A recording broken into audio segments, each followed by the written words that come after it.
Greetings. Now we begin a new section of this sublime scripture, the Vijñāna-bhairava-tantra, with verse 75. This section consists of about 18 verses on daily life practices, that is to say, opportunities that arise in everyday life for entering the true nature of consciousness. That is to say, opportunities that arise in everyday life that give us a sort of doorway into either a deeper level of our consciousness, or that can reveal to us the nature of consciousness itself. And as you will recall from other videos, this text is specifically interested in intensified and expanded awareness. And it uses the term Bhairava, which traditionally is a name for a fierce form of Shiva, in this more non-dual sense to mean expanded and intensified awareness. So certainly the text is interested in the nature of consciousness per se, but also the bias of the author of the text, as it were, is that consciousness reveals its inherent nature and its inherent potencies more clearly and fully in these states of expanded and intensified awareness. So the text, of course, also gives us practices that lead us into a very kind of peaceful, tranquil awareness, right? In fact, those terms are mentioned right up front and once the practice section of the text begins. So it's really both. It's interested in this Shiva consciousness, which is this still silent presence, peaceful, tranquil awareness, and this Bhairava consciousness, which is intensified and expanded awareness. And of course, it's interested in Shakti, that is to say, energy, forms of energy, and that these forms of energy or vibrations of consciousness can lead us into these states of pure consciousness, whether they're tranquil or intensified. And that's a key kind of doctrine of this text, of this scripture, that Shakti is the doorway to Shiva. Now, some people might take that to mean that Shiva is predominant, that it's more of a Shiva-centric text than a Shakti-centric text. But if we look at the text as a whole, it is so interested in Shakti, that is to say, various configurations of energy, various possible vibrations of consciousness, one might say, that it's really, I think, wrong to characterize the text as more Shiva-centric than Shakti-centric, even though it makes this statement, oh, Shakti is the doorway to Shiva. So if we look at it as a whole, we do see a lot of verses that we've already covered on spaciousness, openness, emptiness, and those are qualities associated with the Shiva aspect of consciousness. But we see even more verses on these various kind of Shakti experiences, right? And really, ultimately, I think if we try to pin down the theology of the text, and it never pins itself down, right? But if we try to pin it down, I think we have to just call it a Shiva Shakti text or a Shakti Shiva text, that it's more or less equally interested in both aspects of consciousness, right? But the verse we come to now, like many verses, centers the goddess, right? So I don't. It's of course more of an academic enterprise to try to pin down the text's theology, but I think it's fair to say that it is a Kaula text, that is to say, one that's more or less equally interested in the Shiva and Shakti aspects of consciousness. Okay, so let's come now to verse 75.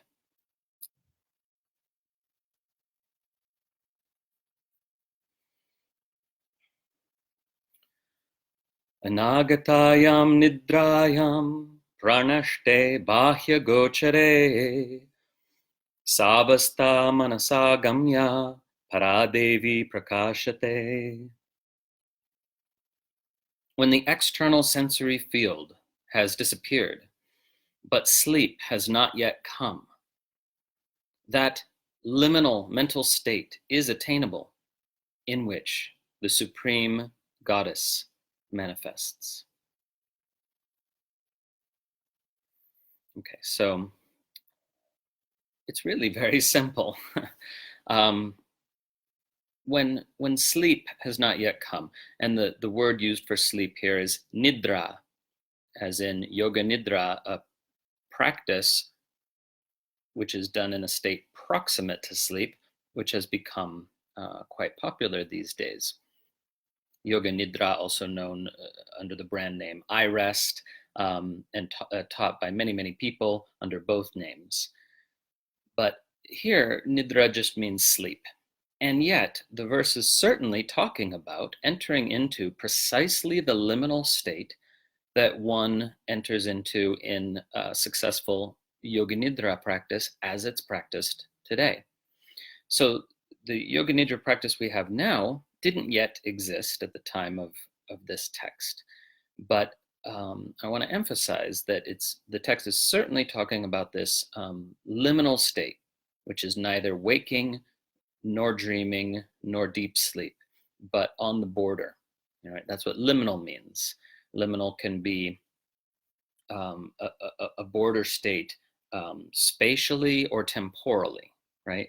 So the beach where the tide comes in and out, that's a liminal space in terms of geography, right? The twilight is a liminal space between day and night, okay? And here we're talking about a liminal space, which doesn't have an official name in Sanskrit, between waking and sleeping. And the text is interested in liminal spaces. Indeed, Tantra is interested in liminal spaces in a way that the mainstream Indian tradition emphatically was not. In fact, in kind of mainstream Hinduism or Brahmanism, liminal spaces are to be avoided. They're frightening, you know. And Tantra is precisely interested in the places that scare us, you might say. That's not all it's interested in, but it does kind of focus attention on precisely those states of consciousness that Brahmanism or mainstream Hinduism finds problematic, frightening, or impure. So here, once again, when the state of sleep has not yet come, but the external sense field has mostly dissolved, praṇaṣṭe bāhya-gocare, then comes this state of mind, sāvasthā manasā, in which the Supreme Goddess is attainable. Gamyā Parā Devī prakāśate.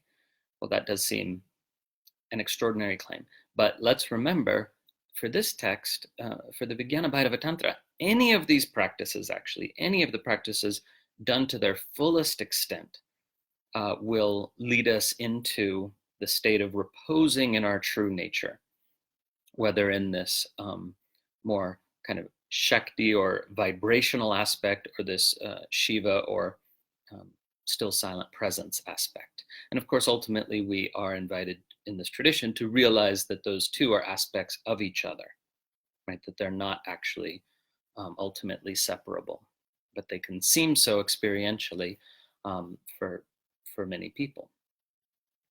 Okay, so what are you doing in this practice? Well, these days, a lot of us, myself included, many nights, like to fall asleep listening to an audio book or music or something that, you know, that we find enjoyable to listen to in the dark in our bed, right? But in this practice, you wouldn't do that. You would, you know, set aside that that temptation and let yourself enter into this liminal space, right? It might take a little longer to fall asleep, fine, right? So in fact, of course, I should just briefly mention from an Ayurvedic point of view, sort of remaining tethered to our devices, even if we're not looking at a screen, at all hours is problematic for our health and for our energy body, right? So if you're falling asleep listening to an audiobook, very spiritual, inspirational audiobook, I like to do that too, but still, your device is sending and receiving EMFs not that far from your head, and it does affect your sleep. A lot more people have disturbed sleep these days than in years past. So just to mention that, and including myself in this advice, we often teach what we need to practice. And it's a beautiful experience to just let yourself take a little bit longer to fall asleep, in which you sort of hover for a while in this liminal space. And this liminal space, for many people, myself included, is sometimes more accessible in a sort of dozy mid-afternoon semi-nap situation, right? So whenever it's accessible, lying in a hammock on a Sunday afternoon, or kind of taking one of those half naps where you don't really fall asleep, or falling asleep at night, in any of these situations, you let yourself be in that kind of liminal space. And sometimes that you get little snippets of sort of dreamlike imagery, at least I do.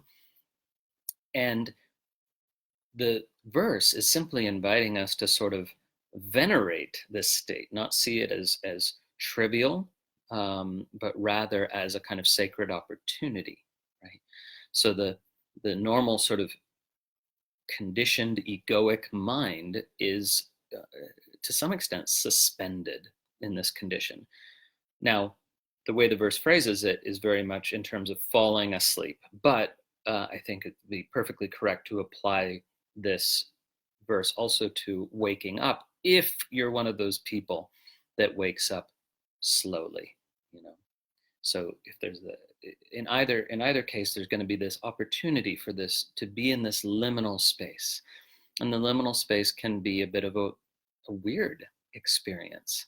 One can feel, like perhaps even floating partially outside of one's body. I've had that experience. Or you can have, some people have a little bit of sleep paralysis when they first wake up, and that freaks them out. But in this tradition, it's actually there's no rush. Your sleep paralysis will end. You're not going to be stuck there. And just to be in that and repose in that a little bit, right? And a big part of Tantra, interestingly, is in daily life, is smoothing transitions. That jagged transitions disturb our energy body. And in this modern 21st century life, many of us have very jagged transitions, sudden, sharp transitions, as opposed to smooth and more gradual transitions. And I mean between anything and anything,